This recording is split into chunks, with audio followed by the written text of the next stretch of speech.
Palamunin, si Yono na con artist, may pagkamanyakis, matrona tinutugis, lalo na mamis, na maraming manis, especially ang mga lonelies.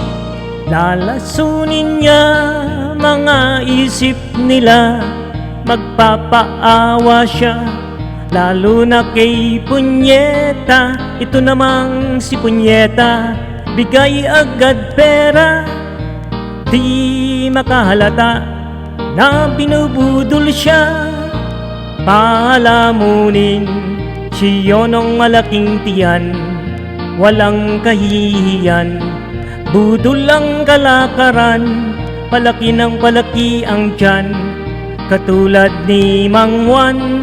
Kaawa-awa mga kababayan, kailan kaya magigising sa pagtulog na mahimbing na itong inyong palamunin ay kain lang ng kain, habang kayo'y minsay di makakain.